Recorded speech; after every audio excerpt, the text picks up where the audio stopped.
Yeah. All right, we're rolling. All right. Okay, cool. First podcast ever.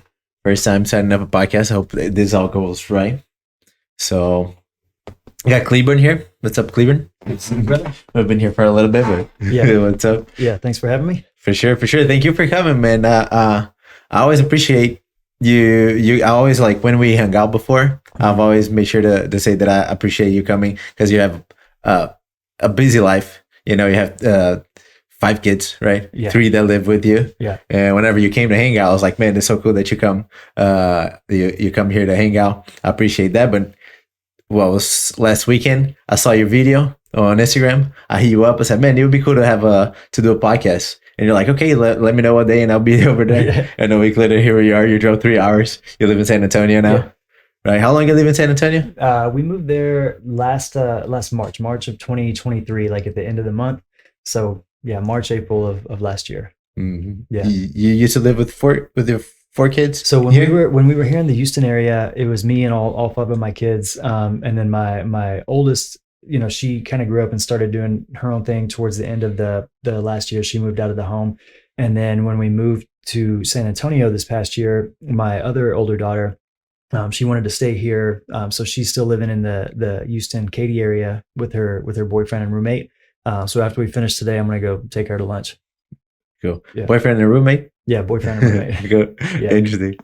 Yeah, so that's a funny thing too. Like being a parent is weird because up to a certain point, kids are like part of your story, right? Like it's like I'm living my life, I'm learning my lessons, I'm trying to do my things, and I have these kids.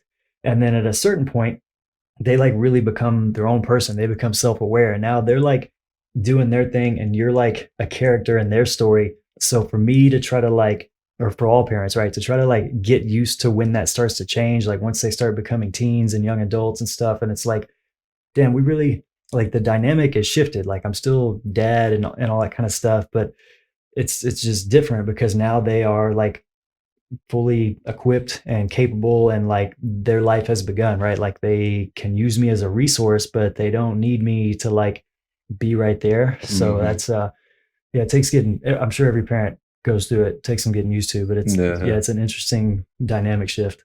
How old is she? My older daughters are 19 and 18. Okay. Yeah. And the youngest one? My youngest kid will be 10 next month. So my sons are 14, 12, and almost 10. Okay. That's not a huge gap between the oldest and the youngest one. And they all take it easy on me, so I'm pretty lucky. Mm-hmm. Cool.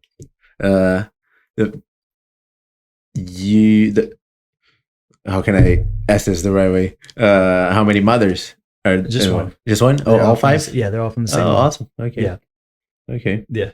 Through 9 years, were you guys together through those 9 years? We were. So the oldest is 19. So we got married when I was in the Marines, and then we had like a up and down and back and forth relationship for a long time that was over about a 13-year period. And then we like fully separated in 2016. And then in April of 2017 is when I got the kids like full time. So just before then I had moved here to the Houston area, and then the kids came with me. Okay. Where'd you move? So partly to put some geography between me and their mom. Like some distance would have cut down on a lot of the bullshit that was going on at that time. And then also because like I was the only provider, right? So we're separated, we're in 2 households, and I'm the only source of income, like has always been the case. And that's like it's like a lot of pressure, right? Like, I don't know if people think about this, but there's like certain things that society expect of men and women. And for the most part, the 2 things that like are just a constant expectation that shapes how a woman is going to behave is their appearance and them as their role as a mother, right? Like, are they going to be a mom? Are they going to choose not to? Are they physically able to be a mom? Like these concepts and their appearance like are just such a like overhanging weight that women feel. And for men, it's what's your social status and do you provide, right? And that never fucking ends. So it's like a constant all day, every day like thing, which is probably, you know, like there's no time off from some of these things for people. So and it can be pretty heavy, huh? It gets heavy. So anyways, I was like, okay, so I was working at an Audi dealership in San Antonio, and I was doing as best as I could, but I was like, okay, For the most part, at this point in our life, I don't think I have any problems that money couldn't solve. So I was like, I just got to get focused on money for a little while. And I was like, okay, so I've kind of hit my earning cap of things that I have that I can do in this market. So maybe if I go somewhere where there's a bigger market, and I said that idea to a friend at work, and he's like, hey, did you know the Sewell company is opening a new Audi dealership in Sugarland just outside of Houston? And I was like, no shit, when's that going to happen? And he's like, pretty soon, you might want to look into it. So I, like that day, I reached out to, I guess, HR for the Sewell company, and I got lucky. That turned into an interview later that week. I showed up, took the interview, worked out a pretty good deal. They gave me like a nice signing bonus to move me over and get me started off to a smooth start. And that was all kind of quick and risky, but it worked out. So I was able to move here, and as I expected, the market's bigger. There's more people in Houston, so there's more customers. So I was able to sell more, make more money, and shortly after that, the kids ended up moving here with me full time. Okay, cool. And sorry, that was an Audi dealership? Mm-hmm. Okay, cool. Yeah, it was just opening in Sugarland. So when I moved here, the store wasn't open yet. So we were just like training in a little church beside the dealership, because the building still didn't have its license of occupancy. Mm-hmm. So we weren't able to like go in or put in any inventory or do any work in the building legally yet for like the first 2 weeks when I moved here. Yeah. So I was like anxious because I couldn't sell anything either. So I was like raring to go. And the whole time I was like, did I fuck up? Right. I was like, 14 days at 2 weeks can get long with that thought in your head. Yeah. So during that time, that was like everything else that was wrong in my life. I just had this belief that if I was just extra super productive, right? Like if I just constantly showed up in a good way. It's funny, we were talking a little bit ago about like seasons of like isolation, especially men kind of go through that. We like go through little periods where we're like reflecting or refining or whatever. So heading up to that point, that was one of those seasons in my life where I was like very intentionally kind of isolated, and there was no distractions whatsoever. Like I didn't have anything enjoyable in my like apartment. So if I was awake, I was like straight to work or doing something with my kids on the days where I was having them. Mm-hmm. Yeah. They'll keep you busy. Yeah. And that was before you. So then from audio transition to real estate. Yeah. So the whole reason I got into sales, so after I was done fighting, I started working in the oil field just because I needed a way to make consistent money to take care of the family. That sucked really bad for a few years. And then I was like, okay, what can I do to have a better quality of life, to have a better earning potential? Like I don't have a degree. I don't have family connections or anything like that. I was like, how old are you? 40.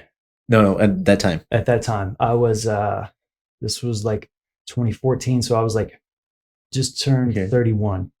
Yeah. 10 years ago. Barely turned 31. And I was like, I bet I can get into right where am I? Yeah. So I was like, I bet I can get into sales because at least I can communicate and I can get around people who are doing better than me. And maybe I can just learn something from them as I'm going to work every day. I can learn from people that are successful. And maybe, I'll either learn enough to figure something out on my own, or I'll connect with somebody who's like a customer that'll offer me the next thing. So that's what I did. So when I was leaving the oil field, I was like, what's the fanciest thing where I can get my foot in the door? So I started selling memberships at Lifetime Fitness, which at the time I was like, that was a dream come true. I was like, I'm home every night. I'm in this like nice, clean building, not out in the oil field. I was like, I don't it was a change of pace, and I got to see my kids every night. So that to me was like a huge win. And I was making money without getting like dirty or beat up or anything. So I was like, okay, this is cool for a while. This is a step in the right direction, and I'm around people all day that I can learn from. And then from there, once I realized that earning cap, once I kind of got there, and I started thinking what would be next, sure enough, I mentioned it to one of the trainers who knew somebody at the dealership here in town. So I applied and got an interview. And the main boss at the Audi dealership here in town was a former Marine. So he had like a soft spot for me, and he let me start with no experience. The reason I say he had a soft spot for me, so I think this guy's about to knock on your door. No, Amazon delivery. Amazon delivery. Yeah.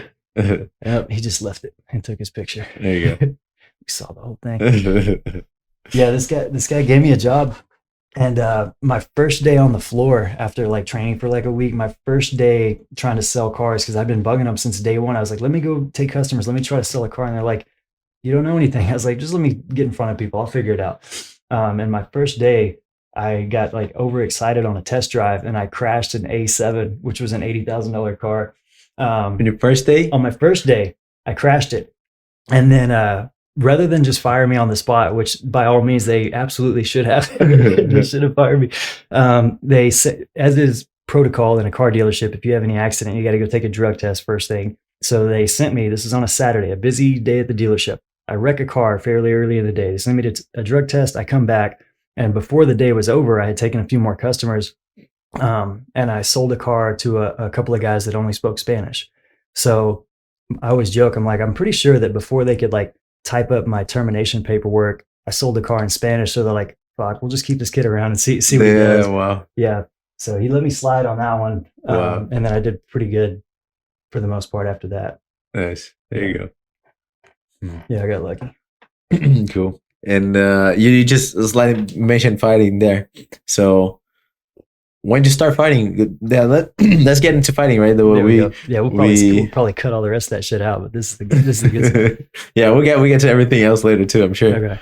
But yeah, we both. So you had the MMA Fighter experience too, right? Yeah, I was on the Ultimate Fighter season 11, and that's like the amount of like parallel things in our story and our timelines is freaking uncanny, right?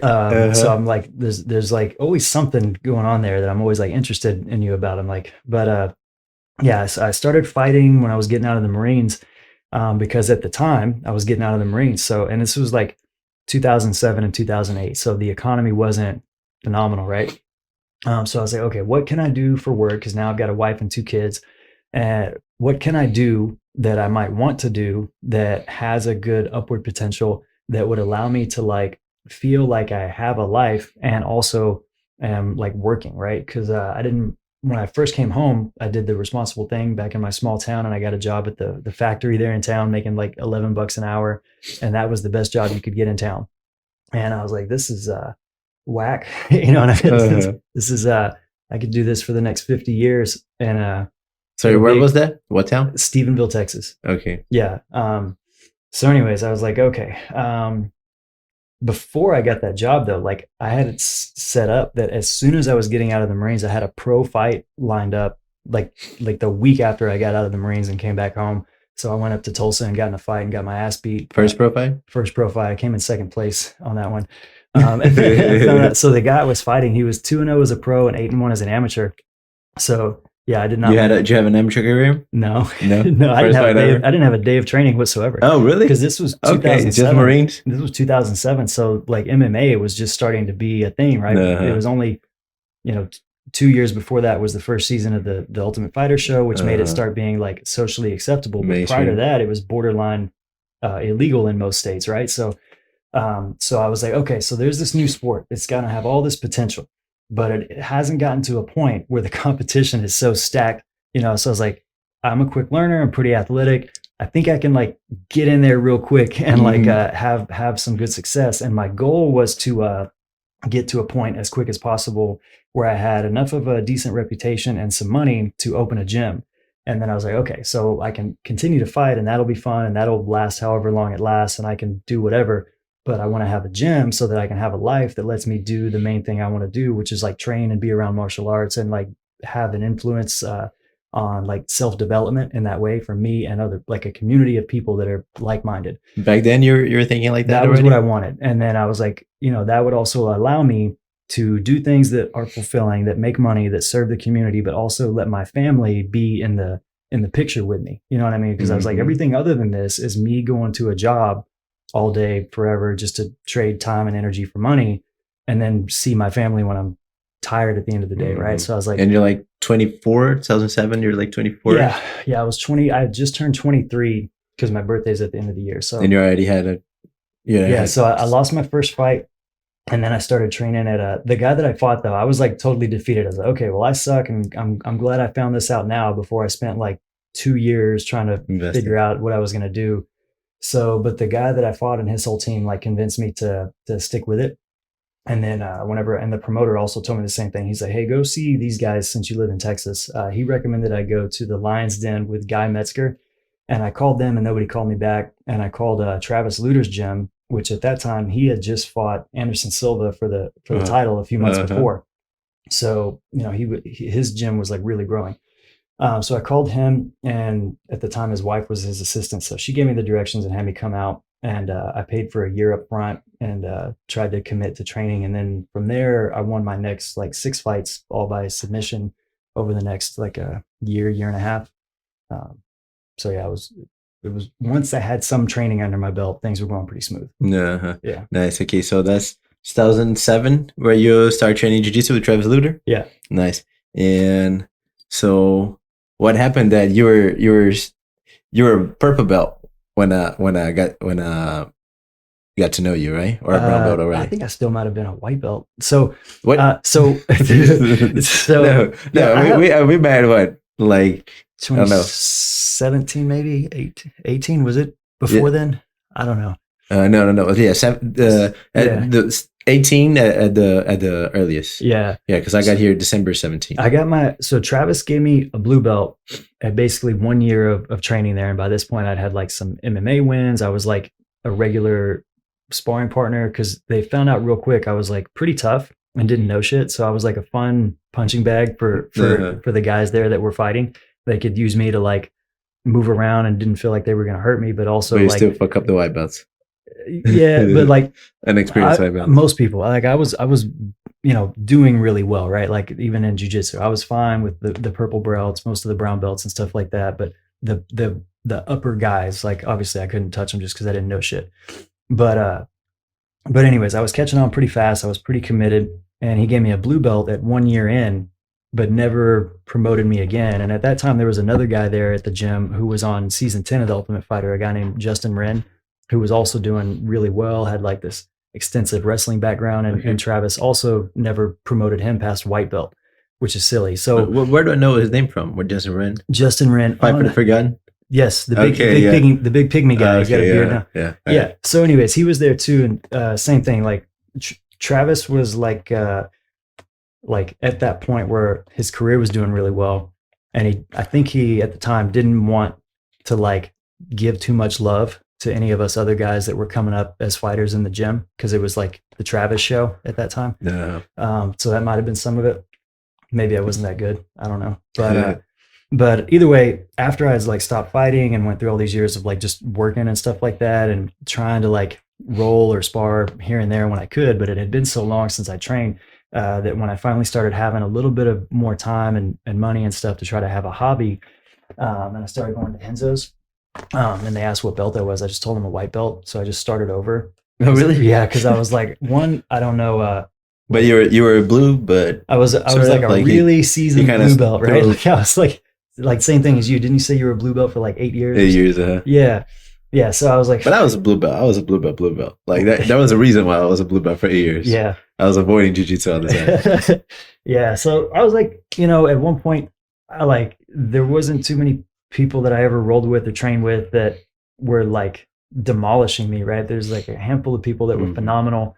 And I got to train with tons of people all over the place. My last training camp, I was at Greg Jackson's gym. Shit. So I lived there for a month, and I was like, how long ago was that? That was in 2012, so it was fucking forever ago. Okay. And it was forever ago. You already had a big camp? Like, it was just me. So the fight before that, I was in El Paso trying to cut weight and having a real hard time at this one. And most of my fights, I didn't have anybody go with me. I would just go to fights. I didn't have like a cornerman or whatever. And Clay Guida was there cutting fights with some of the guys from that team. And in El Paso, they don't have dry saunas. They only have steam saunas. And I don't know if you've ever tried to cut weight in a steam sauna, but that shit is fucking miserable. And I took this fight on like 5 days notice, and I had 26 pounds to cut. So I get there and I'm like 2 pounds away, and I'm trying all day to like 2 pounds away when you get there already? No. By this point, after a lot of steam room. Yeah. After trying and trying. And I'm like, dude, this weight is not fucking coming off, and I'm not going to make it. And I was like, fuck it. I'll just be overweight for the first time in my career. And then Clay Guida was like, no, man, go back in there for like 5 more minutes. Just go do it. And I was like, fine. So I go in there and I'm sitting down and I'm like, it might have been 2 minutes, and I start to stand up to leave. And then here he comes with his like shirt off. He like changed clothes to come and like sit in the sauna with me. And he's like, come on, man, you'll make weight. It'll be fine. And I was like, that's fucking cool. That's like the first time somebody's like stopped what they were doing to come like suffer a little bit to help me get through something. I was like, that's fucking dope. And then after that fight, he was like, hey man, shout out Cleburn. Shout out Cleburn. He's good people, man. So after that, he was like, hey, you should come train with us. Because at that time, the gym was like invite only, right? So I was like, okay, I'll come. And it was $500 for room and board for a month to live in the gym. And I was like, that was pretty cool. So getting to train with like Cowboy, Andre a lot, there was like, at that time, that was still like the gym kind of to be at in MMA. So I got a ton of good work with a ton of good people. Wow. And it was like the best, worst thing of my fighting career. Cause I was like, dude, if I had been here a few years ago before I'd had some injuries and some losses and stuff like that, I was like I fit in perfect here. You know what I mean? Wow. But either way, fighting had done what it needed to do for me, for my personal development, I guess. So it was on to the next thing after that. And how old were you when you? That was 2012. So I was like 28 at that time. Okay, so like like 5.5, 6 years, 18 fights, and then the exhibition fight on the Ultimate Fighter. Yeah, yeah. That season they had a fight to get into the show, and that was my 8th fight in a 10-month period on that one. So I was like hanging on by a thread, like the shoulder dislocated right off the bat. I don't know if you can see, but like it's just all jacked up. You know how it goes. And I just got my AC joint.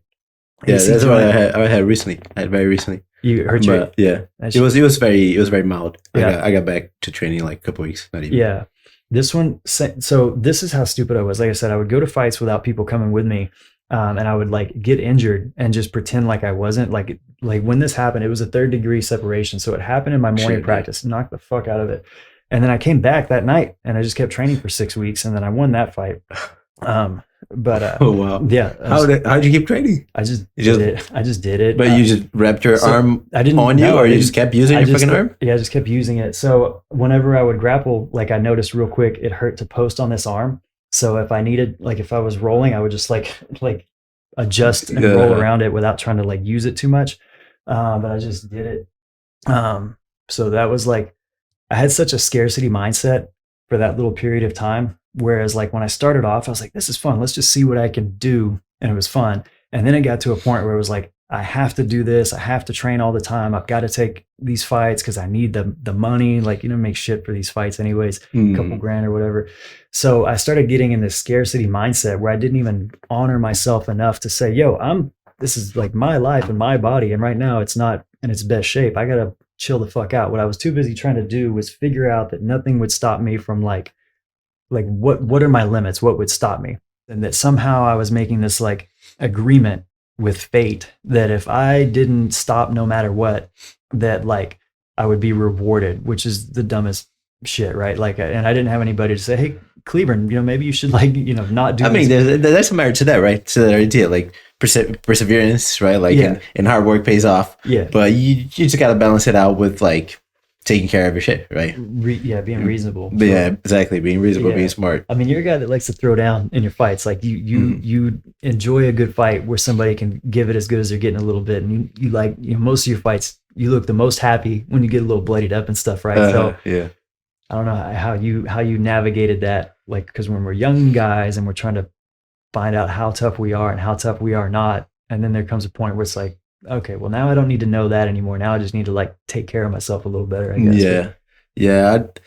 So for me, it was, it's pretty different, I guess. So, at the start, I was very irresponsible in a way that I never took care of my body. And it's not even that I wasn't even a hard worker, right?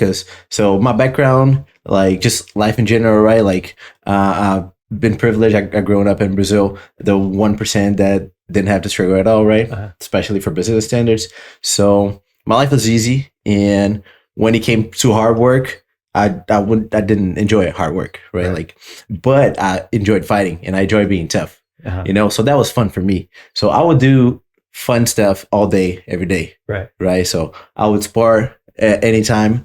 And I'll live at the gym if I could, and sparring all the time. No strength conditioning. I didn't like that shit. I didn't want anything to do with it.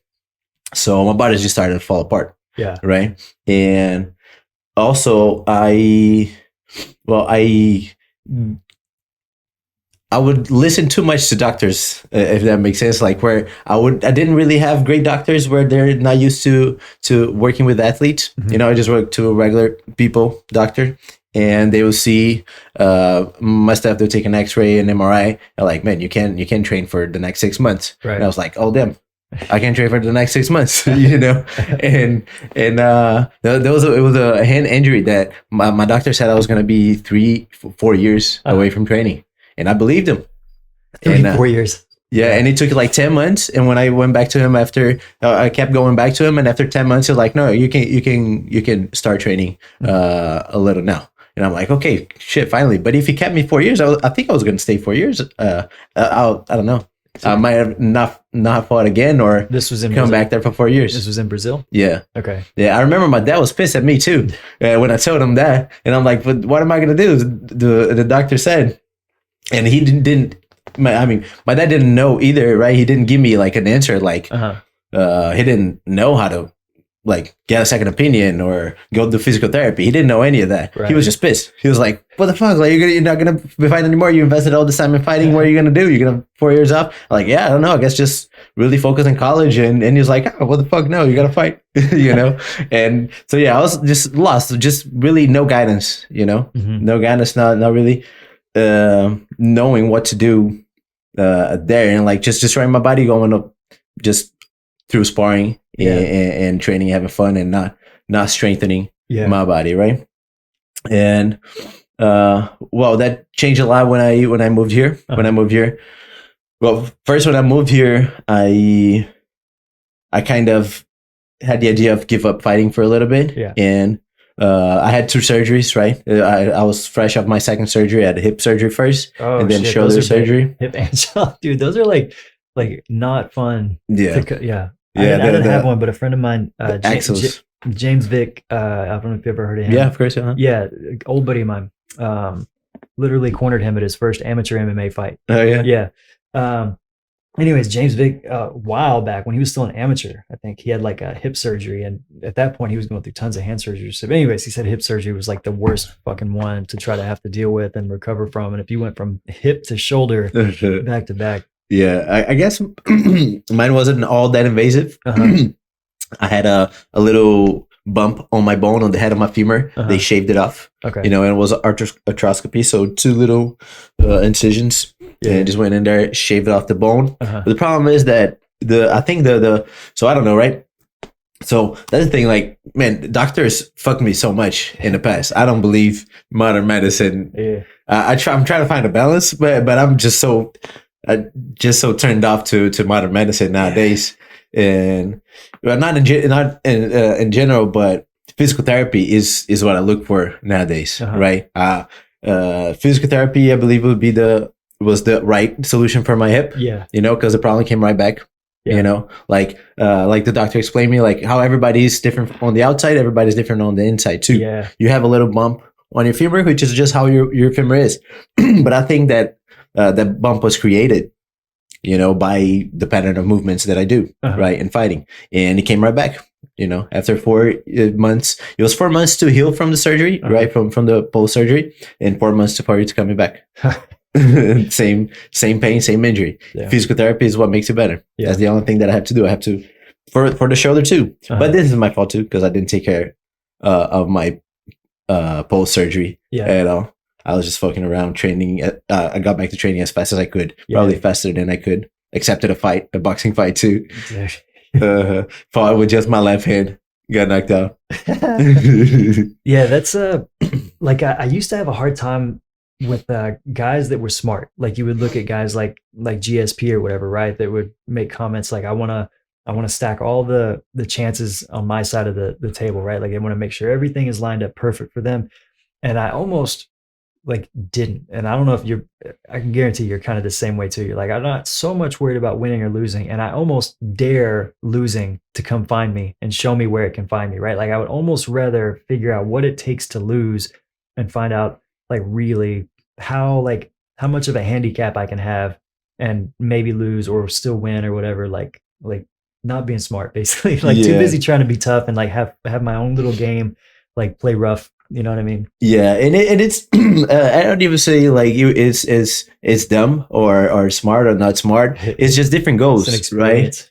Yeah, it's different goals because like if you want to make money in your career, right, and like get further on the career, you gotta focus on winning, right? You gotta really focus on winning, having a clean record and all the shit. Yeah, but for as a self development too, right? Like the losses is when you learn, right? So like I literally don't care. Right, winning or losing. I mean, winning, I definitely care, of course, but it doesn't hurt me to lose at all, and definitely hurts my career, right? Like I'm 8-8 now, and but like I'll take fights I've done in the past, and still will like take fights where I'm not super prepared or where I committed to it, but had an injury, which is very common too, right? Like we rarely fight 100%. Nope, nobody, almost never does anybody really, but at least having time to prepare or show up with a game plan and give yourself like a better odds of feeling good when you go in. For me, that was most of it too. Like I've definitely like won some fights that I had no business even being in. And I've lost some fights where I should have easily smoked the guy, right? Like even in the fight, I'm like, this is fucking boring. Like, but like mentally going into it, did I feel like a winner or did I deep down feel like a loser? Was I there because I was having an amazing time and it was so much fun and I was like just seeing like fully in the flow of the experience? Or was I just like, I've got to go do this fight and I'm got these injuries and blah, blah, blah, or I've got this thing on my mind. And if I don't win, then I don't get my win bonus. And you know what I mean? Like that made more of a difference than what kind of shape my body was in most of the time. Yeah. I mean, Cowboy, you mentioned Cowboy. And Cowboy mentioned, Cowboy said once that training is going to be 90% physical, but once you're fighting, it's 90% mental, 10% physical, right? Yeah. And what you said, like being injured is not as close as nothing close to not being there mentally, right? And that was a lot of my losses. That was a lot. So I had an interesting journey in that sense because in the beginning I was delusional, right? I was just having fun in the sparring. I thought I was gonna get by like that. I was gonna be the running away from jiu-jitsu still, right? Like I want to be checked down. I'm gonna have good takedown defense and knock out everybody. I don't have to work hard. I don't have to do strength conditioning, and I don't have to learn jiu-jitsu. And I'm just talented, and I'm the shit, and I'm gonna win all these fights. And I started winning, right? And I started winning. Just reinforces your wrong thinking. Exactly. Yeah, it was a positive reinforcement there, but the confidence was there. Right. Mentally, I was there. Yes. Yeah. You don't always have to be right. You just have to be confident, and you can get away with a lot of shit. Versus you can be as right as rain, but if you don't believe in it, you'll fold the first time somebody challenges you, right? Like, and that's in anything. Like, that's like relationships or whatever else. If there's like a deep-seated doubt in you, somebody might accidentally poke that doubt, and then you're like, I fucking knew it. They saw it. They're right. I got to stop here, right? Like. Man, confidence. I mean, that's Conor McGregor. Right. That delusion. That took him so far. He made some shit that nobody ever did in the sport, and he's not the best ever skill wise. Right. He's really good. He's the best, one of the best of the world. But the shit that he made happen. It was so just convinced. his being crazy. So crazy convinced that also started convincing. Just try to reset this. Okay. Yeah, Connor. So fucking like so sold on all these things, like especially the first 4 years, right? Like lately he's just been Conor McGregor, like keeping up the act, and it's kind of cool and stuff or whatever. Yeah, he's been enjoying the fruits of his previous labor, right? His coked out partying on his Lambo. Yeah, that's great. But yeah, where Connor was great was when he first started, and like giving an example of having that much insane ass belief in yourself that even like opponents would be like, well, you know what I mean? Like they would doubt themselves because he was so convinced and so loud about it. And he wasn't doing it as a tactic. Like he was just crazy. And like in his version of reality, that was the truth. And he was so certain of it that other people got convinced. And that is 100% needed. I mean, even from a scientific standpoint, when a doctor gives you a medicine and tells you it's going to do this stuff. And then you come back and you're like, yeah, did all that. And then he's like, it was a placebo pill. There was nothing in there, but you believed it so much that it changed your, like, you know what I mean? Like we do have scientifically proven all these like magical superpowers. And like that gets missed a lot, but fighting being probably, especially for men, like the greatest tool for self-discovery and self-development, because it requires you to like do all of those things.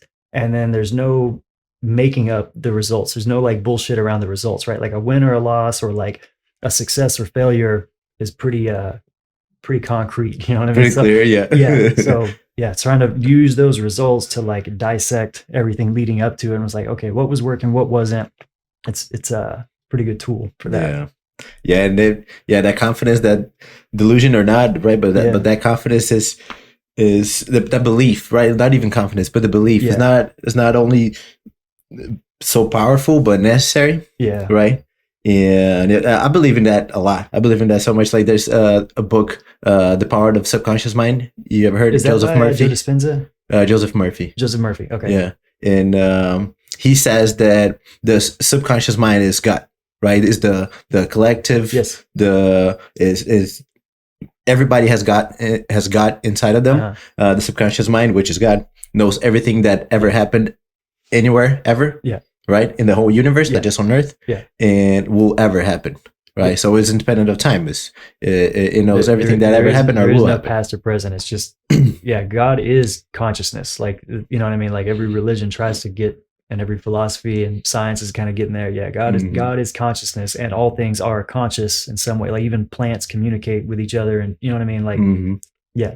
And we don't have access to that. Right. But we can kind of get glimpses, right? Like, dreams were super weird that we don't know, right?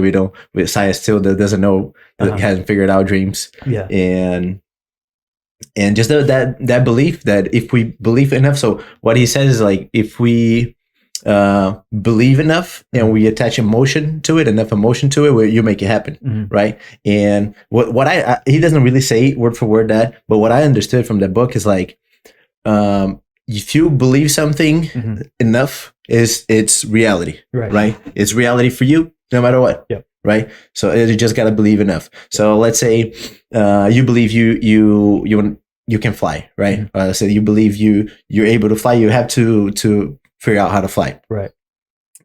You will, right? You're already set in your mind, I'm going to figure out how to fly. Yeah. And you try, and you're met with reality's resistance, right? Like physics, the laws of physics. And then you adapt. You build a tool. Yeah. Right. And then you met with resistance again, and then you keep adapting your beliefs and whatever until you actually build something that you're actually able to fly. Yeah. Right. At the first, the belief was I was going to be able to fly. And then as you adapted, okay, I can fly, but now with tools and objects. Maybe not quite the way I thought, but like, you're met with reality and you adapt to fit reality. Yeah. If you're not willing to do that, you can still do it. You just detach from reality. So you want to like, here's a fun thought you might like. So on the thought that all of consciousness is God, and in reality there are set rules in place that some can be bent, but they can't be totally broken all the time, right? So that is effectively, if you want to think of it like the game of the part of ourself that is God, that's like all knowing, that kind of lives in and animates us, but like kind of by secret, because like I'm Cleburn, you're Gabe, and like it's easy to forget, or we're not totally able to know that, because then it wouldn't be any fun, right? Like then we'd already be back outside of the game and outside of time, and we're like, okay, well here I am, and like all the suspense and all the like, you know, like what's going to happen and all the surprises, that is kind of fun. Like that is the game.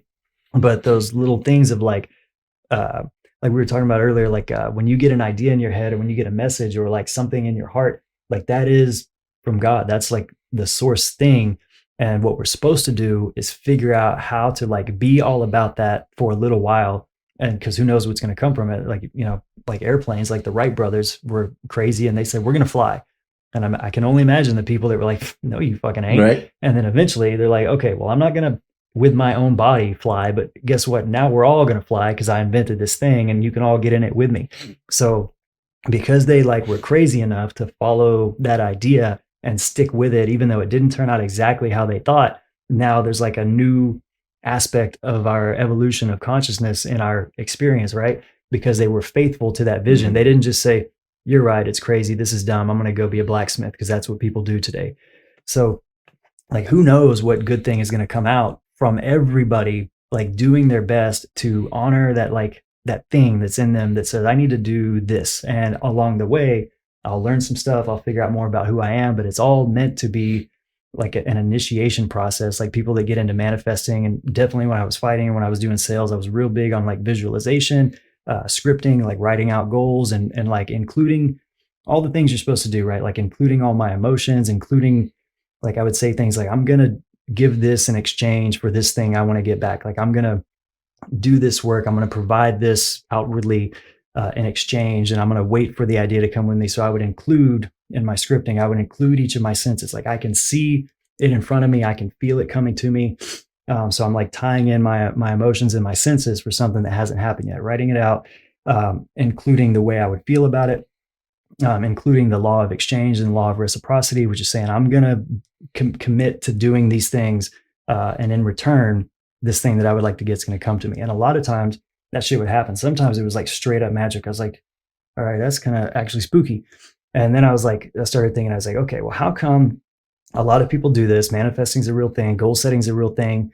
How come sometimes I can like totally hit the nail on the head? Sometimes I can get something kind of like it. And sometimes I don't get anything at all like what I wanted, or I get the total opposite. And then what I have come to find is that all of that shit is an initiation process that makes us aware that there is like sort of a crazy aspect to reality, or God, or consciousness, or the game of life that lets us know we are connected to something that's way outside of here.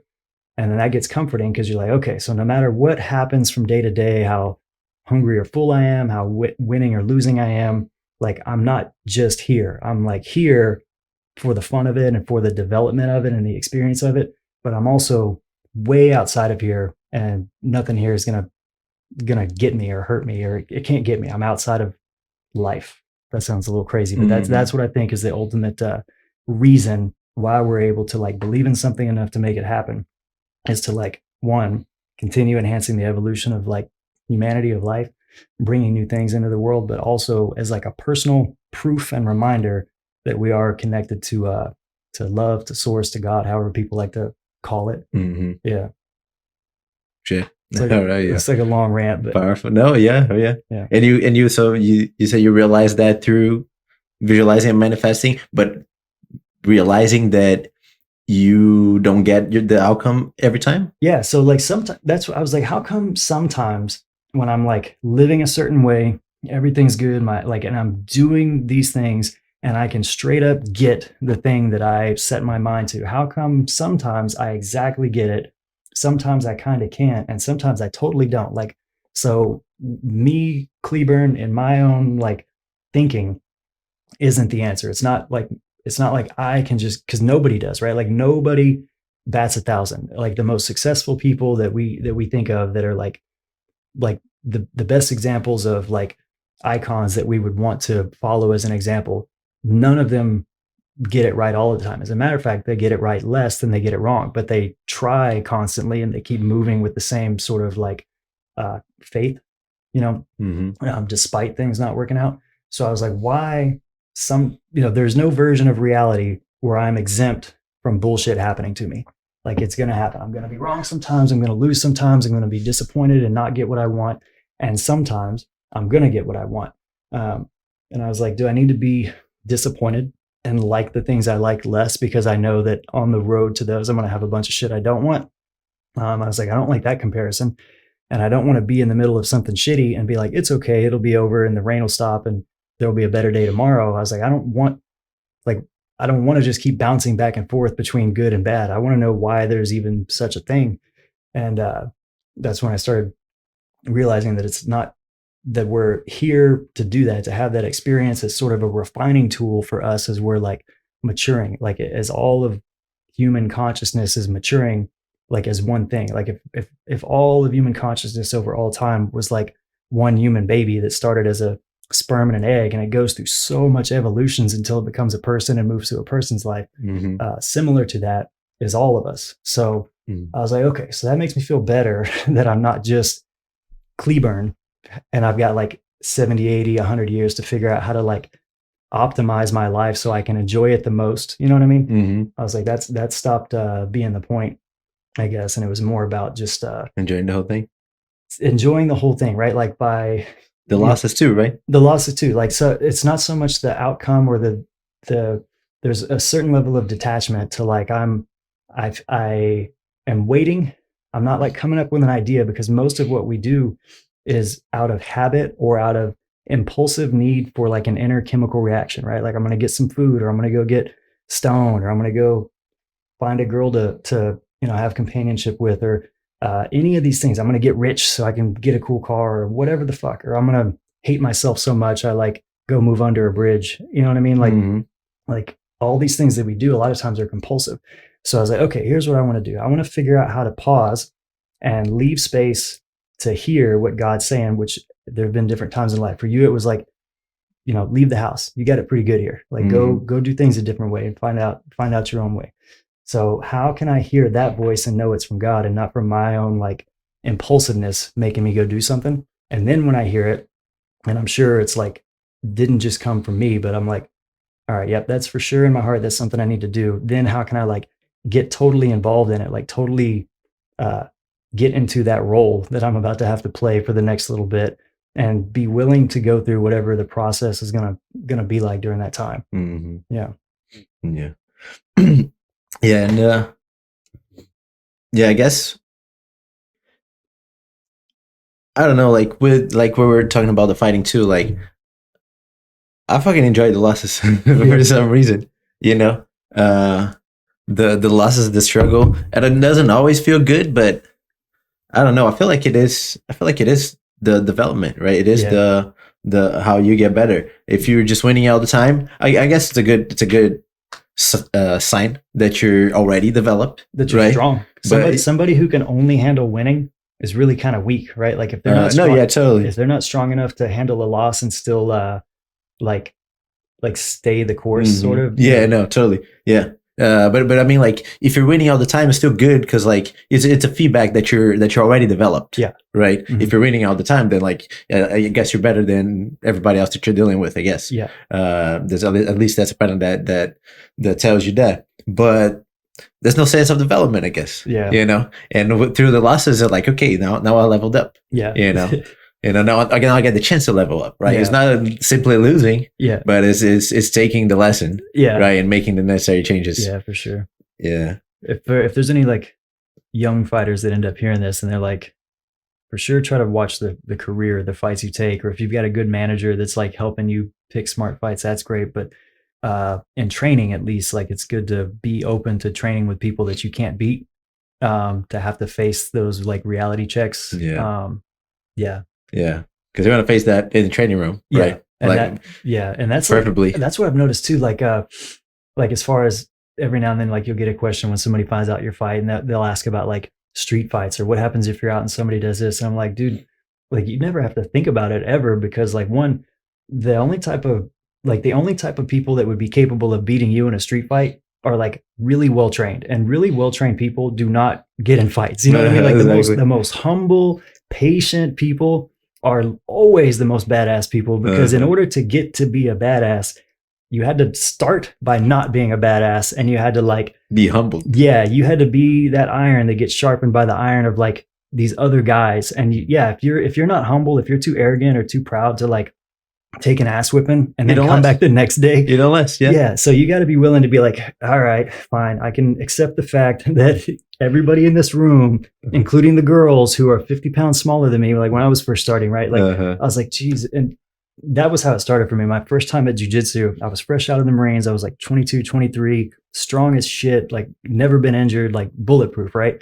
And I show up and there's this like late 30s purple belt girl who's probably 115 pounds and just whooping my fucking ass. And I was like, what the hell? I was like, you know what? After she subbed me like 10 times in a round, I was like, you know what? I'm not going to be nice anymore just because she's a girl. I'm going to go as hard as I can. And it didn't make any difference whatsoever. I was like, all right, I really need to learn this. So, you know what I mean? So I was like, but if I didn't keep showing up and I wanted to pretend like I'm something I'm not, Then you could be that arrogant fuck that tries to get in fights, but then you wouldn't be trained. Yeah. So now you're not that much as much of a problem anymore. Exactly. So I guess just the way it is, like the Darwinism of fighting, it only takes the trained people, the dangerous people. Yeah. It humbles them, so the word's not chaos. Yeah. Right. Because trained fighters, there are some, right? There are some trained fighters that are pretty wild and crazy and are trying to get in fights, but mostly the Darwinism of fighters takes care of that. There's a humbling process, and two, during that process, I learned that you really can never tell just by looking at somebody what they are capable of or not. So I would not go pick a fight because I don't know or what they have. Oh, a big gun or not? Yeah. It's dumb. Like you never initiate a physical conflict if you don't absolutely have to, right? So the only people who would be initiating it are the type of people that would like in 6 seconds be like, you would be like effortlessly like, dude, you're embarrassing all of us. Just stop. You know what I mean? Right. So yeah, you don't have to worry about it because once you go through those steps of humility, it gets easier to be powerful. Mm-hmm. Yeah. Yeah. So on that. I think first, let me ask, because I've always wondered if you even know an answer. What was it that made you, like you've said it a million times, that you grew up with like a pretty comfortable life? What was it that made you not like to like leave all that? Okay, awesome, great question. So it was fighting, right? Because so I grew up unaware of how soft I was, right? Because that was just life, but then I met fighting, right? Like I was in a private school, so I wasn't really afraid of people in that environment. It wasn't like bullying too much at school and stuff. Yeah, no, I was pretty athletic. You know, I always played sports, so I was pretty athletic. Like with my crew, I was kind of like at the top of the food chain almost. Okay. But in the school, right outside of the school, I was afraid of any soul. Right. Yeah, like any kid that looked tough. You know, I was like, I don't want any of that. Yeah. And when my mom moved to a gym that had boxing, and she was like, yo, this gym has boxing, you want to try? And I was like, man, that'll be cool for me, like to not be afraid of people, learn how to fight. And that's how I started. Like 13, 14 years old, I started fighting just because of that, because like I wanted to be able to defend myself. You know, I got bullied like, I don't know, 2 times in my life, you know, well, briefly. It was nothing traumatic, but still enough to know it sucks to feel helpless, right? Exactly. Yeah, enough to wanna be able to stop that in case somebody tried to do it again. Yeah. And so I learned how to box, and through fighting, I was like I realized that you only get tough by getting beat up, right? And I was like, man, I hadn't got beat up at all in life. I came here to not get beat up all the time. and I always admired tough fighters too, right? I always like that's why I want to be Robbie Lawler, right? Like I always admired that toughness. So when I realized that you only get tough by proving that you're tough, by getting toughened up, by getting beat up, I was like, man, I'm a bitch in life. You know, I grew that toughness in fighting, you know, because I started creating the chin, you know. Always training. I started training at 14 years old. I was always training with adults. I was training with bigger, older people, always convincing them like, no, you can go on me, you know, like you can go 100%. And I was going through that. So I was a very tough fighter already, you know, almost from the go. But, and that showed me that compared to life, I was, you know, like in real life, I was a bitch. You know, I was like, I need to get beat up a little bit. You know, so that's when I started to be aware of that. And well, luckily enough, I never cared about money too much, but my dad always provided me everything that I needed and didn't need. And when he realized that I didn't spend the money that he gave me, he was like, all right, now you can have it all. You know, so he trusted you more because exactly. Yeah. So I had a few scholarships. I was really smart when I was a kid. You know, I was when I don't know, maybe 9 years old. Dude, you're still smart, by the way. Like I've seen, like I've been knowing you for enough years to know you're like always focused on like expanding yourself. You're still smart. I appreciate it. Yeah. Trying to fix some habits, well, I guess when I was like 9 years old or so, I was school smart, and that really changed through time. But at the beginning, I was school smart too, and that was like my school, it was pretty expensive, right? Private school. And they made scholarships, like they made a test at the end of every year. And whoever got first place got 100% scholarship, second place 50%. Yeah. And I think I got a couple first places and one second place in a row, right? Nice. 3 years in a row. So my dad saved that money. When I turned 16, he put it in a bank account, in a savings account. Okay. When I turned 16, he gave it all to me. So I have like a card worth of money in a bank account at 16 years old. Nice. Right. And I'm not even sure if he gave me access to all of it, but I didn't really even care. Right. I didn't really, I would go out, at 16, I still didn't drink. I'll go out a little bit, but I was cheap. I would pay, $10 to 10 reais, right? Like, which is like $2, but anyways, $10 to get into the club, and I wouldn't drink anything. My friends would all drink. I wouldn't drink anything. This was still in Brazil, yeah. Yeah. Okay. And fake IDs, right? It was 18 there, but we all had fake IDs and everything. And all my friends would drink. I wouldn't drink. I would just, I'll be a dork because like I was there just to be there because everybody was there, but I wasn't drunk, so I wasn't having fun. Yeah. Right. Fucking cigar smoke everywhere. Hanging out with drunk people when you're sober is like the worst. Man, and I persevered in that because that was my friends. I was hanging out with them. That's the only thing that they would do. Yeah. And I wasn't drinking at the time. So yeah, anyways, I would spend $10. I would go home. Maybe we will grab some McDonald's. I'll spend 15 more. And that was my weekend, you know? So when he checked again, all the money was there. He was like, wow, you're amazing. Here, all this more, this much more money, you know? So I never really had to do anything. Never really had to work for money. What's your dad like? What kind of a guy is he? Man. I've never heard you talk about your dad very much. Well, he's a provider. He's very proud of being a provider. You know, he raised me, my sister, and provided for my mom. My mom had more money than him when they met. You know, my mom came from a family that was better off. He had a shitty dad. You know, my dad did. A bunch of siblings, and he was like one of the ones that his dad didn't really care about. Okay. And so he was broke, and he started entrepreneurship. He started with cars pretty early. I think a little after he met my mom. He had a job. He had a decent job. Yeah.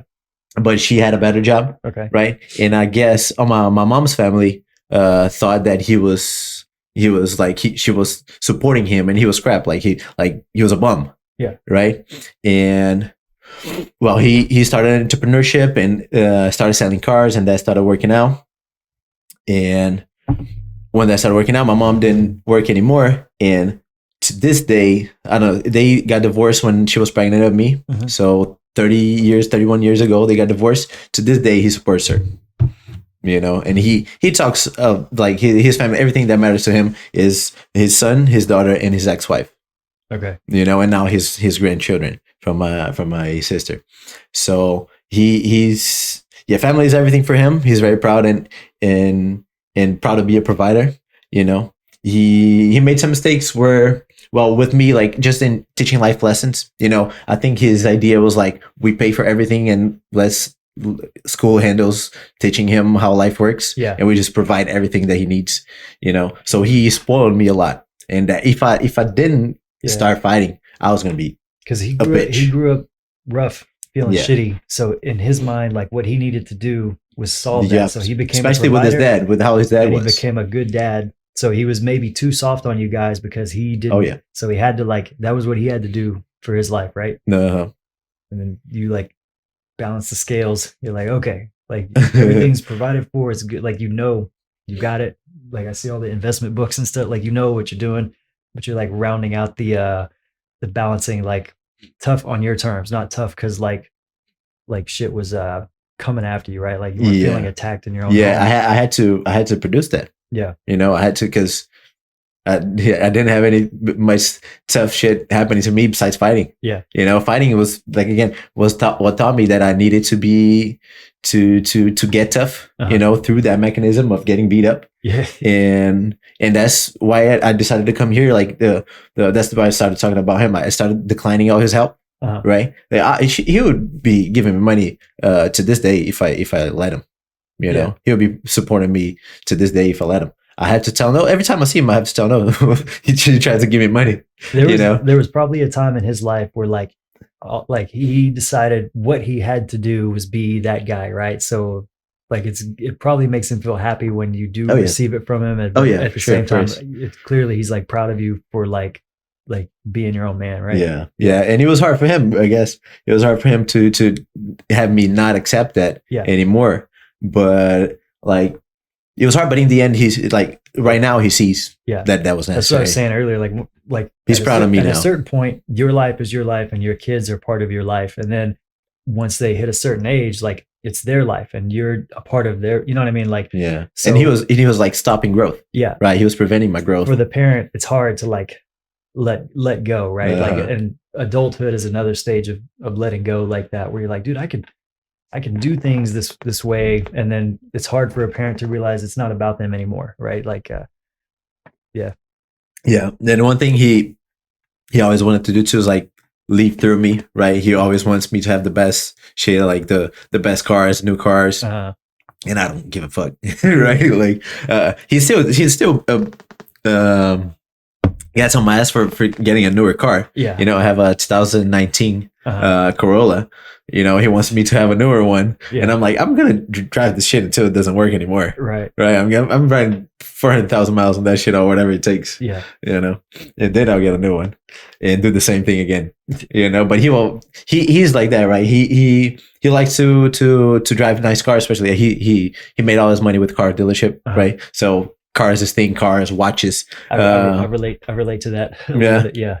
Yeah. Watch is also his thing, because he tells that to this day is his trauma, because his man, I don't even remember the story perfectly right now, but it was his dad gave his brother a watch, a really nice watch, and because it was his favorite, right? His favorite son. And then at the same interaction, he said, "Oh, because you're great," and Marquinhos, which is my dad, Marcos, and he like just belittled him for some reason. Yeah, at the same interaction that he gave him a watch and said, "But you're not shit." And so my dad has, I don't know, 40 watches nowadays, and he obsessed with watches, cars, and having that lifestyle, looking good and having nice stuff. Yeah. And I couldn't be more opposite. Right. My mind's like running with all the like dynamics, right? Of well, just also like the chain of events of things that happen generationally. Like if you look at epigenetics, I mean, you can Google it. If you Google how many generations of memory does DNA store? I remember seeing that in your stories, right? So I was doing that to get a little hippy dippy about some shit that's like in my book I'm writing. It's like 21 or it was 14 generations is what, and there's like different studies that kind of show different lengths, and some of it's estimation, but effectively your DNA code holds at least 14 generations worth of memory, right? Like if you think of DNA as it's like an SD card, a memory card. So in this, like when you hear people talk about past lives or whatever, like you kind of are all lives, but you're not a past life. You're only you, but inside you is like all this evolution, right? Like all this rights and wrongs and stuff like that. And for every person who didn't address a certain thing they were going through, or like maybe they didn't have the vocabulary at the time to talk about mental health, or like they were living in a time and a place where it was so wasn't even a conversation. Yeah, where it's so like survival mode, right? Like I mean, imagine a handful of hundreds of years ago where everything was like all day, every day was like growing and fixing your food and washing your clothes by hand, and like everything was physical labor all the time. So they didn't have time to sit around and wonder, like, think about all the shit to get to, you know what I mean? So, just make food, eat food, clean yourself, do it again. Yeah. So all that stuff that didn't have time to like get like fully felt and worked through and understood is already inside of you. Some of that stuff just got passed down. And until one generation pauses to like figure it out or master it, or like feel whatever was happening in a way that's like good, that's not repressive or ignoring it, but like lets some aspect of like consciousness be addressed. So like your dad, clearly, like that's his thing. He's like, I'm gonna fix the discomfort that I grew up around, and my kids ain't gonna have it, right? he still supported you. He didn't try to make you be like him at all. He's like, you know, he had to adjust, I guess, while you were being your own man. But you're like, well, here's what I'm going to fix. Like this balance of like conflict and toughness, but like, and what's tattooed on you? Love, right? Like all we need is a little violence with a little bit of love. Like, so love with a little bit of violence. Love with a little bit of violence. Sorry. Like without knowing like your whole family tree and your background, I'm just like picturing like your grandpa that was maybe a dick to your dad, and your dad that was like a loving, like doting dad and a good provider, and how you're like kind of finding a good harmony between those. Like you're tough for fun and when you need to be. And if anybody were to like come in the house, they fucked up. Right. But at the same time, like you're super, you know what I mean? Like you're loving nature. Yeah. That's my life motto. Yeah. That's one of the biggest advantages of being a fighter, I think, you know, is not having to play tough. Yeah. You know, cause you're tough inside, yes. You know, like that street fight situation, somebody's trying to get with you. You're like, man, come on, you're embarrassing everybody here. It's much easier to be loving or be patient or be kind when you already know you're doing it out of a choice and not because you're scared, because you know what I mean? Like exactly, if you're afraid you'll get your ass kicked if you said the truth and you're not doing it, then you're like, okay, am I being a bigger person or am I being a bitch? But if you already know, you're like, I am 100% not a bitch. So now when I'm being loving or when I'm being patient or when I let somebody get away with doing something, it's because I know I'm like taking it because I don't think they could handle me fully giving it to them the way I could. You know what I mean? So like, and that, or because I know, right? Yeah. And that's the best part, because like now I don't get to worry about that. I can be nice to everybody. Yes. You know, I can be nice to everybody no matter the circumstances. Yeah. You know, nobody. Well, I guess people can think I'm a bitch if they don't know how tough and how skilled I am. When your ear and your nose, people yeah, right. An idea. They're like, you know what? Maybe I'll just accept his kindness and not assume it's weakness, right? Like, right. Yeah. So I think that's one of the best benefits of fighting. You know, for me personally, because I don't know, because I think I figured out that at some point in life that being cool to people is one of the things that make you most happy in life. Yeah. You know, like building those relationships, whatever it is, or not even building relationships, but when somebody's a dick to you, you don't want to be a dick back to them. You just like be cool with them and turn away, live on your life, or even like just by being cool with them, you transform them. Right. 100%. You get their guard down. You actually get the niceness out of them. Yeah. Or if that doesn't happen, you don't have to fight back. You just move on with your life without them. Yeah. You know, once I discovered that, my life just started turning out so much better. Yeah. And that's huge. Yeah. And being a fighter again, like I don't have to worry about is this guy thinking I'm afraid of him, being nice because I'm afraid of him. Like, fuck it, like probably he's not. Probably people won't think that, but if they do, like who the fuck cares? Yeah, you know, where are they going to go with it? They may eventually need to find out if they choose to. That would be their choice, right? Like exactly. If they force the issue, where it gets hard, is like in relationships for me, anyways. Like relationships with women, because obviously, like there comes a certain point with guys where we're like a little simpler when it comes to establishing, like, you know what I mean, like. How to like whether it's a good idea to test somebody or how much respect or whatever, or you know, people that would otherwise be a dick to somebody wouldn't be a dick to you just because like they can already tell, right? Like whether they know it or not, like they know to be nice. Like it's been a long time since I've had a guy give me any shit, but the way like women do that, like teenage girls and stuff like that, they like attack each other in these like mind games and these emotional ways.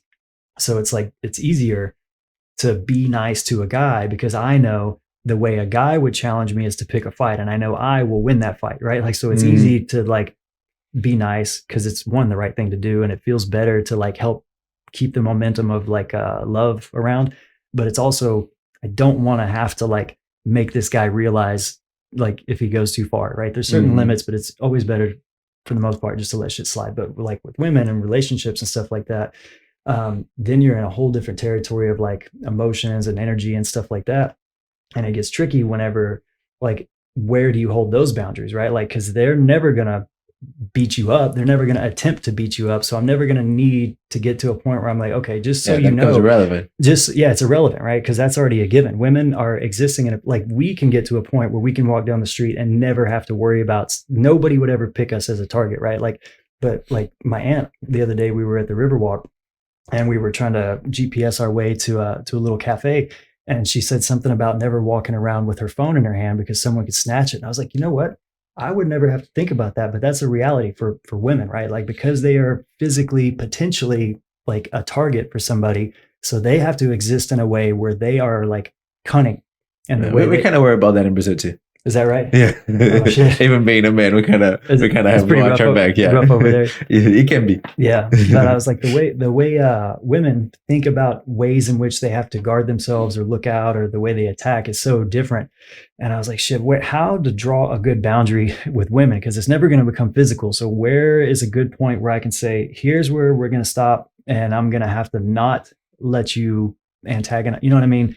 Even if they decide to say, once you stand your ground, if they decide to call you a narcissist or say you're selfish or an asshole or whatever, like, when and how is the appropriate way to be like, I don't give a fuck what you think, or if I'm the bad guy in your story right now. It just comes down to that, right? Yeah, because like you're gonna meet some people that are gonna be assholes, right? Like, and you can be a great person in everybody's view. Yeah. Right, like, because some of them is going to be their choice. Yeah, right. You can do everything that you can do, and they're still going to think you're an asshole. So, like, at some point, you just got, okay, this is what we do. When past this point, all right. Yeah. I guess that's what it is. Some people need somebody to be the bad guy in their story for the shit that they haven't worked out yet. A lot of people. Yeah, and like we were saying at the kitchen, I guess women are less checked, right, on that, because, well, I guess they tend to be more emotional, right? They tend to be more emotional, and they have the less need from society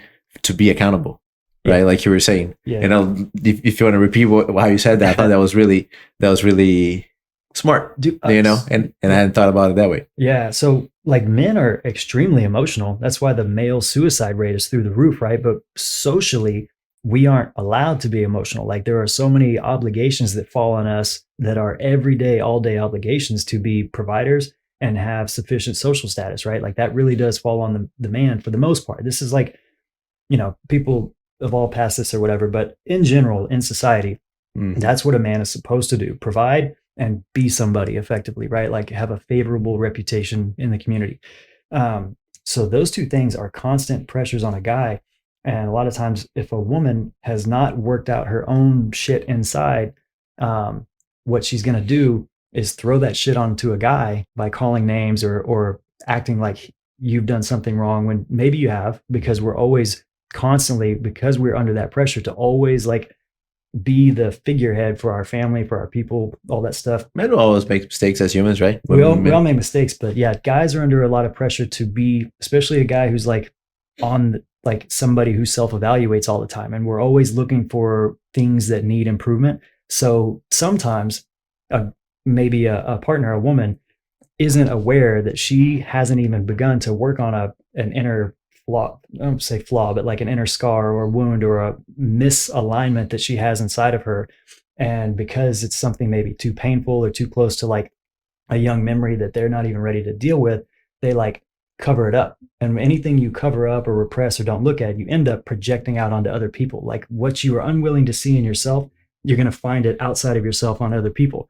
So when you're in a relationship with somebody who hasn't started doing the inner work, when a woman throws an accusation to a guy who actually cares about her, who wants to like have union here, if she throws an accusation that's close to something you already have an inner doubt about, then guys are really easy to stop and be like, oh shit, maybe she's right. Maybe she's right. Yeah, maybe I'm fucked up here. And then if we're not careful, this begins like a cycle of manipulation, because then, you know, it's easy for some women who don't generally have like a full awareness of what's going on inside themselves, or maybe they don't have our best interest at heart. And then they start figuring out all these little ways they can like throw us off balance. So that's usually what I go with. And even with good interest, right, best interest in heart, but still like just that uncomfortableness of looking inside, just not having that accountability of looking inside. All right, let's see what I'm fucking up here regardless, and let's see, let's take a look and what can I get better at. And this is why, in a way, like, guys have it easier, because we can go fight, and through that avenue of showing up and grappling or boxing and having good or bad days, like, we can come to grips with our own inner, like our own emotions of like self-assessment. Like, am I a winner or a loser? I'm like, I'm a human and I'm showing up and I'm enjoying the process. Right. But at some point we all had to get over that like inner, am I a bitch? Maybe I'm a bitch. Let's go find out if I'm a bitch. Right. But so a girl who started small and never got to be a man who can walk down the street without, you know what I mean? Like, girls always have that risk of physical threat. So they never have the opportunity to ask and do it the way we do it. They're like, so if they haven't found a good avenue to work through their emotions, then their defensive mechanisms are to keep other people mentally and emotionally off balance, versus like my defense mechanism. If somebody fucked with me, I could double leg them, right? Or I could throw a hook or something, right? And now they're off balance and they don't want to fuck with me no more. But a girl might have to do this in other ways, and it's like can't be physical most of the time. So like, I get it. It's all, everything's either love or a call for love. I heard someone say a while back. So everything somebody does is either an act of love or it's an act of pain. That's like this, like it's a secret call for love that comes out through something bullshitty. Right now, sometimes you can love somebody by being like, hey, that's not cool. I'm not going to enable that behavior or act like it's okay. Absolutely, of course. It's fucked up. But I get that it comes from a place of pain. So if I can help you, cool. Or if you need to deal with it on your own and then come back, cool. But I'm not going to let you put off onto me some shit that's, not right. And this gets tricky because, again, as men, we are constantly having to evaluate ourselves because we have to perform at a certain level all the fucking time. There's no time where a guy can be like, you know what, I'm gonna just stop doing these things. Like, I'm gonna just stop working or stop showing up or whatever. Like, men are slaves to responsibility in some kind of capacity. So it's relentless, and there's not enough of a break to stop and say, okay, I'm pretty certain of who I am. So when you throw something at me, yes, that's close to a doubt I have or an area that I'm working on, but that doesn't mean that that's the reason for this conflict. Real issue. Yeah. They're right here. Yeah. Yeah. Definitely can relate to that. Yeah. Just like, it's hard, right? It's hard knowing like if it's you or not too, and just like, I don't know, just having that standard of like, all right, let's look inside anyways, let's try to fix it. Why not be better? But you just can't take all the shit that comes your way, I guess. Right. Yeah. You take a lot, but at some point shit starts breaking, right? So like, it's figuring out when it's time to like, set barriers. That's tricky for me still to this point. And that's kind of what I was saying. I haven't even attempted a relationship in a while, because I'm like, kept seeing like repeating patterns or same issues popping up. And I can't, like, whoever I'm with is a reflection of whatever's going on inside of me anyways. So I was like, before I like get involved in another connection with anybody in a meaningful way, let me just take my time and figure out what's not quite right going on inside of me that like causes these little issues. Yeah, and I guess I don't know. It might be like a never ending. It's never learning ending too, right? Because I felt like my development really was through my last relationship, right? And through the last part, especially, and through the end, where I learned so much. But I thought I was real cocky because my relationship history was very different, right? It was very, very unorthodox, right? I had a relationship real early when I was 16 to 18, and I was like, man. I was too young, starting to be a fighter. Like, too many opportunities to have fun and have girls, right? So it was really hard for me to stay in that relationship just because of that.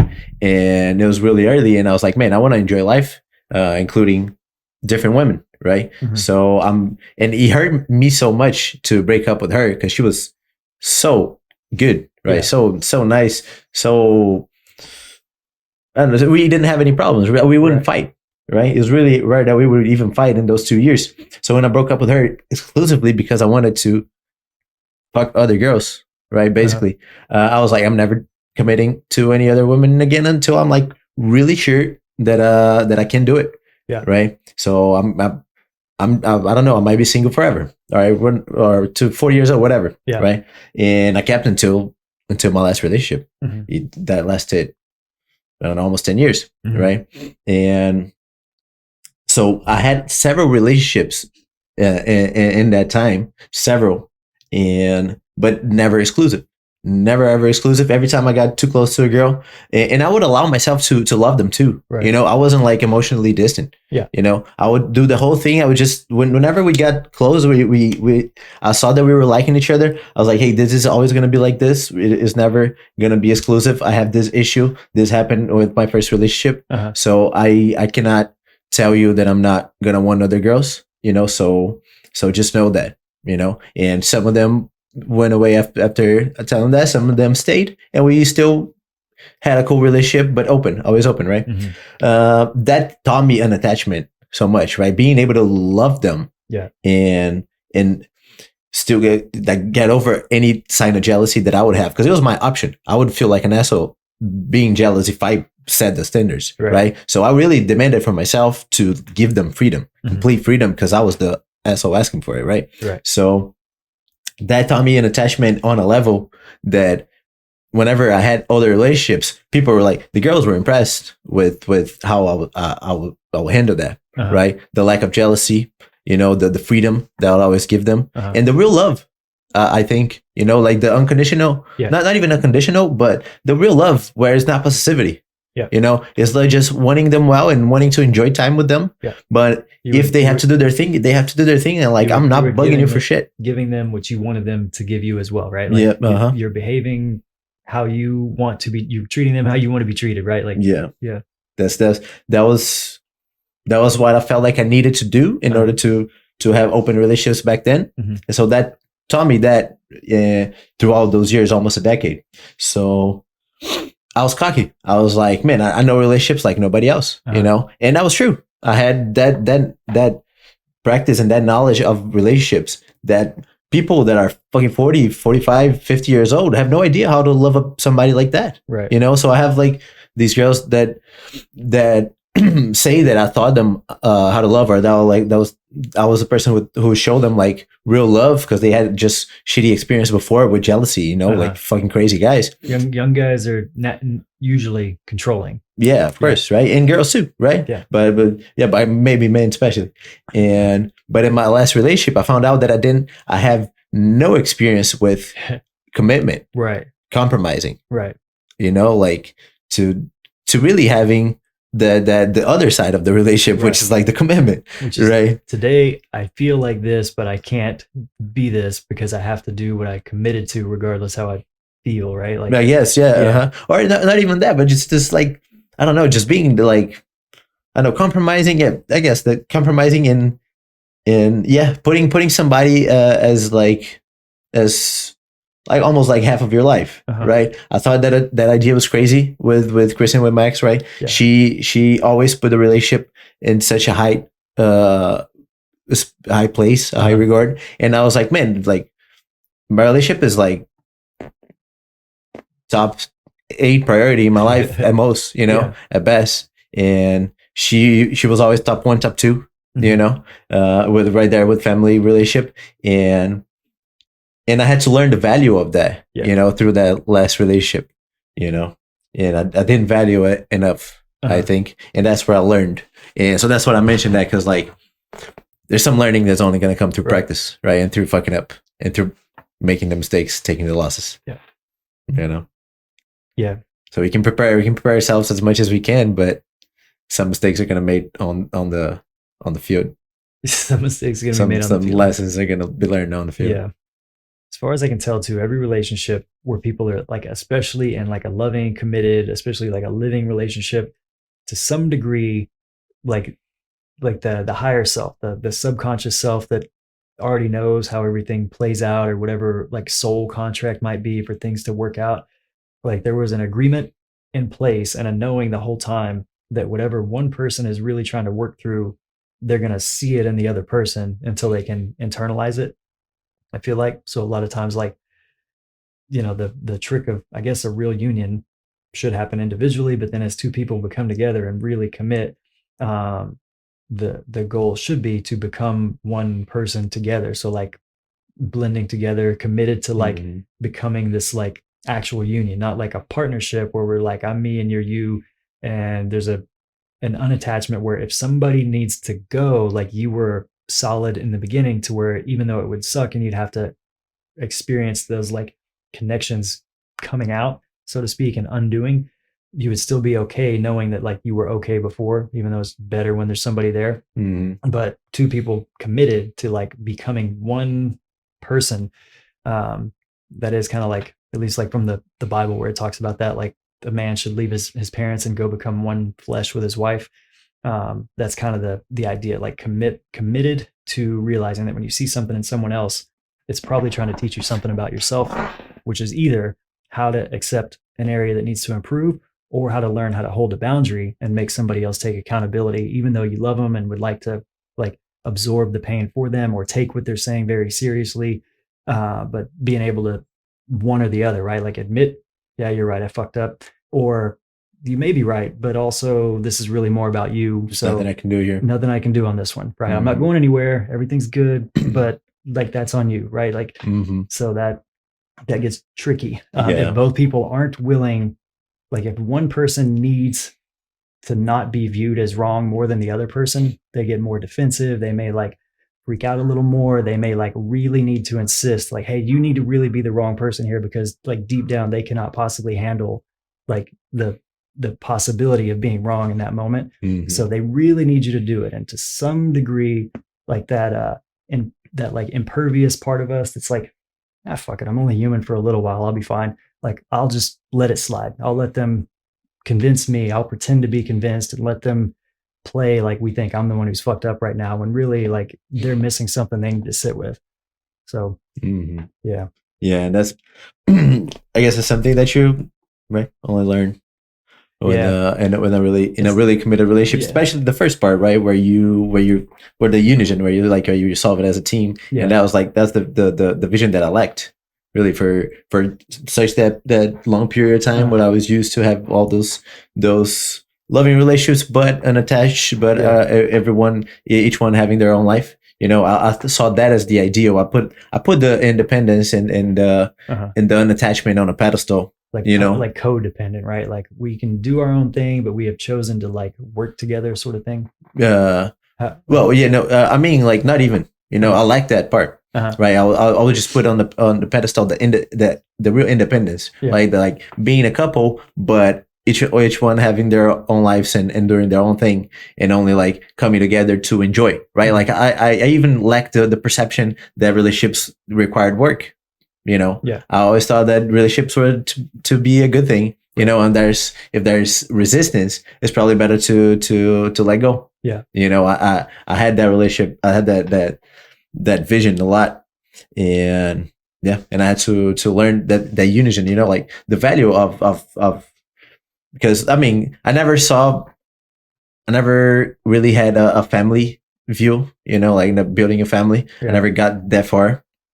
I guess in the beginning of the relationship I was scarred, like I had a pretty tough experience where I kind of pulled myself out, but not totally, right? So I was like not emotionally checked out, but I was commitment wise checked out. I'm like, in your last relationship, like you just mentally had the back door open just in case, right? Like I mean not even just that, but I was like the red flags that I saw in the beginning was like, okay, this is not something that I want to have for the rest of my life, but at the same time I didn't let go. That's like the big one, right? Like where do we compromise ourselves? There will be peace if it's right? But and I've done this so fucking much, like that, like my head is making sense of things. My body's like, cool, this is a good place to be, right? Like I'm very turned on, right? But something inside me is like, dude, no, you know what I mean? And then I'm like, I'm overthinking, right? I'm like, I get back in my head. I try to like look at the data, and I'm like, no, it's okay to proceed. When in reality, even if something's going to be uncomfortable or challenging, if it's really going to be good for your growth and development, there's going to be peace as you go into it. But where there's like conflict, so that's where I'm at now. If I feel any confusion or instability or like doubt, even if it's 100% for me, I just stop. I don't go any further unless I feel 100% confident that even if I'm nervous, it's like good. Feels right. Yeah. But it feels like a task. right? It's like it's not comfortable necessarily, but it feels like a test that you got to do. Like, and that's something that I started seeing value after too, especially after the breakup. Like, if I get but my problem was like getting such an emotional person, me being not emotional, but me being controlled with my emotions, I guess, you know, and not putting out on other people, right? Not being angry at other people. When I got somebody like that, I was like, okay, I can't have it, right? But after, I was like, maybe I can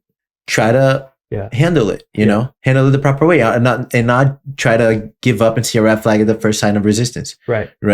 And you were pushing yourself past your limits a little bit. Also don't want to do that, right? Like where if there's incompatibility, if it's incompatible. You didn't want to bitch out too soon. You were like, let's just see if I can get used to this, or see if it gets better. It wasn't even like that's how I guess I see it now. But before, it was like, okay, this is a huge red flag. We're not going forward with this. But I didn't back out either. You know, I didn't break up, meaning, right? Like I stayed in because like I was weak to break up, right? I was weak and hurting hurt, and again, like the physical comfort, right, too, right? Like, this is nice, this is awesome, and okay, maybe we can work through that. But it was always like, man, this is hell. Okay, maybe we can work this out. No, this is hell. Maybe we can work this out. It was never, this is great. Go through like weeks of hell, and then like 2 days of like, maybe there's a hope. Two good days, and you're like, okay, maybe there's hope, and not to put that on her, because at the end, this was like that whole thing that happened where I started seeing like she changed a lot through that, because she was mad with resistance too, right? Like, I was like, this is not fucking happening. Like, I'm not gonna have this, and she was really accountable on that and started changing. But I was so jaded that I couldn't even see right until after. Right. So not to put that on her, because she did the work, you know, and granted, now I don't even know if we were actually compatible or not, right? Given all everything at the end. You were compatible for being what each other needed to like bounce off of for self-growth, right? Like, that's sort of what I was saying about in a real relationship, our subconscious, like our God self, knows already how this all plays out and why.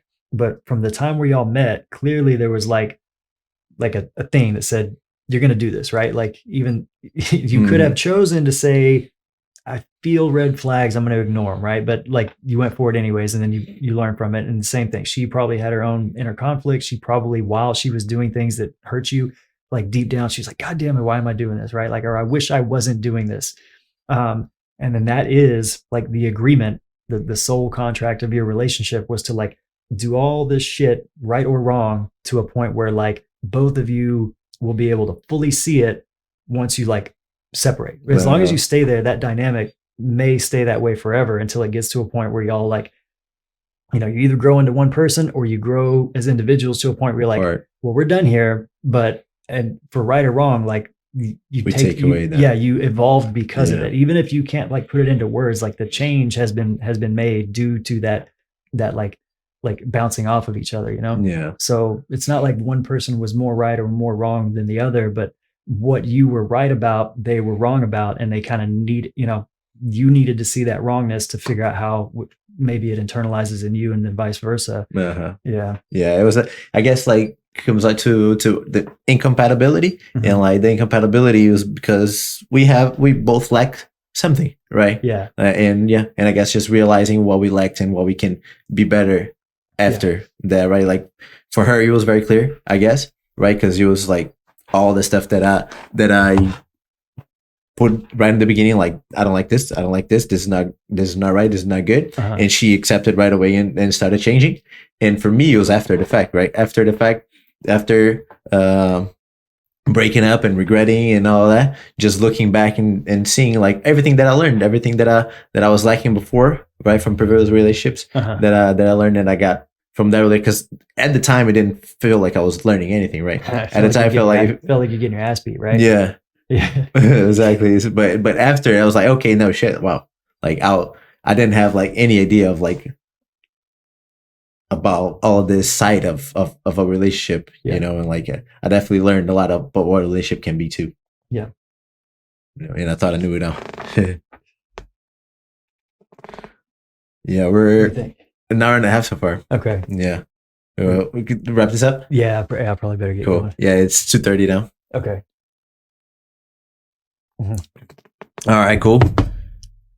Well, let everybody know how they can find you on social media and shit. You have a lot of good content, a lot of spiritual content, right? Is that how you would say? Yeah, mostly spiritual content for the past probably year. That's kind of what I'm mostly putting out. Okay, where they can find you.